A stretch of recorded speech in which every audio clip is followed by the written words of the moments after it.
We're living in challenging times, but American farmers have risen to the challenge. You met this moment, and I want to assure you that as the President took action from very early on, in January when he suspended all travel from China, when he stood up the White House Coronavirus Task Force, when we reinvented testing across the country, when we deployed hundreds of millions of supplies that are still being delivered to hospitals, particularly in the Sun Belt states that are still being impacted, the manufacture of equipment, ventilators, medicines known as therapeutics that are being distributed around the country today. And I'll tell you, with American ingenuity and the great pharmaceutical industry we have, I believe with all my heart before the end of this year we're going to have a vaccine and we're going to put this coronavirus in the past. I truly believe it. But all of you stepped forward and all of you did what needed to be done to keep food on the table for the American people. It's been really inspiring for us to watch. And I know it's been a challenging time in the midst of this pandemic for American farmers.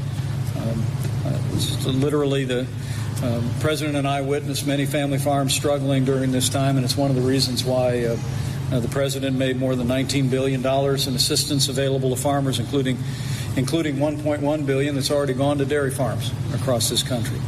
And while the trade deal that we'll talk a bit about today was negotiated before this challenging time, I hope you see in the USMCA President Donald Trump fights every day for American farmers and American agriculture. And on the USMCA, we do that.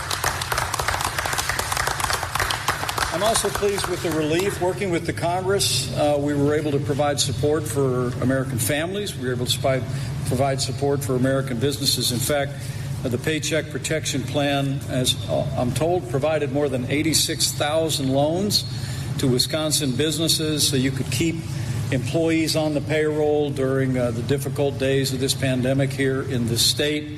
And I know the Paycheck Protection Plan was able to help Morningstar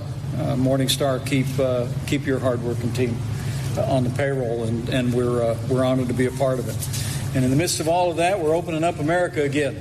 I know Wisconsin's opening back up again. I see the enthusiasm as I drove out to the farm today, and on the strong foundation that this president poured in our first 3 years that saw the creation of 7 million jobs, where we cut taxes, rolled back regulations, fought for free and fair trade, unleashed American energy.